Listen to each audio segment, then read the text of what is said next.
My name is Arielle Concilio Parra, and I am a PhD candidate in economics at La Complutense University of Madrid,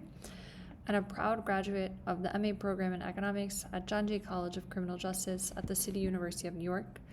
and I am the 2024 to 2025 recipient of the Union for Radical Political Economics Dissertation Fellowship.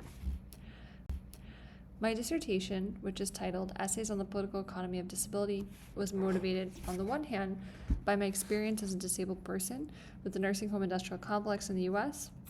and on the other hand, by my frustrations with the absence of literature on disability within political economy, but also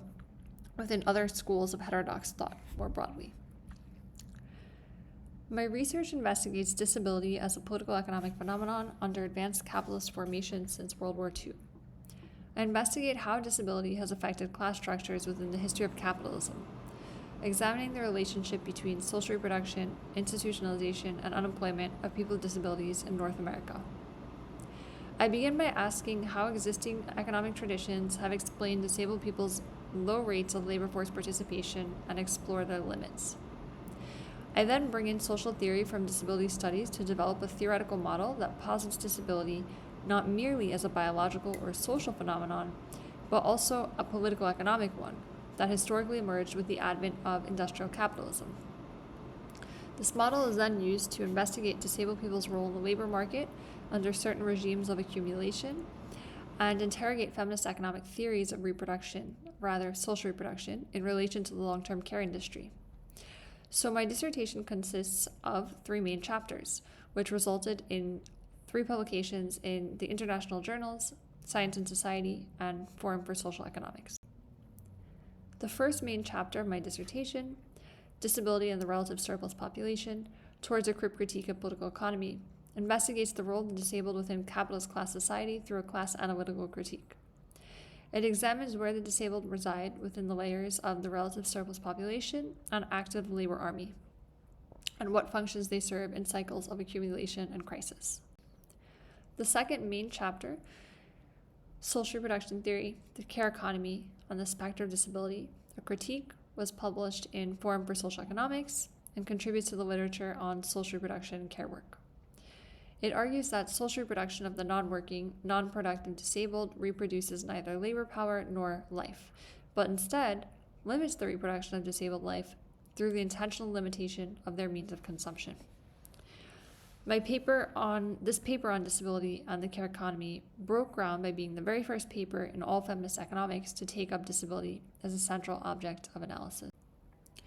The third and final chapter of my dissertation, The Political Economy of Disability and the Nursing Home Industry in the United States, investigates the long-term care industry from the perspective of young disabled residents. This paper, again, was inspired by my own experience and argues that superexploitation of care workers in this industry is a mechanism to confront diminishing profits in a labor-intensive rather than capital-intensive industry. It concludes by pointing to the interclass tension between care workers and disabled residents as a major factor in the weakness of the working class in this sector. Overall, my research reveals that disability and disabled people are fundamental to the workings of the capitalist economy since the inception of the capitalist mode of production, and that capitalist accumulation continues to rely on the relegation of disabled people to various layers of the relative surplus population. Most of all, my research offers a rebuttal to contest both the predominant liberal disability rights-based framework and the more social democratic frameworks of inclusion and integration of people with disabilities into the labor market as a means of full participation in social life. I argue instead that when we focus on only those frameworks, we miss out on the revolutionary standpoint of the non-productive, non-working disabled. That is, that by being excluded from the realm of production and exploitation, right, that itself can form the basis of the rejection and subsequent abolition of the entire wage-labor relation upon which capitalism rests. And that by privileging this standpoint instead, we recognize that the only solution to ending the oppression and exploitation of the entire working class, both disabled and non-disabled, is through the abolition of an economic system that depends ultimately upon the production of profit.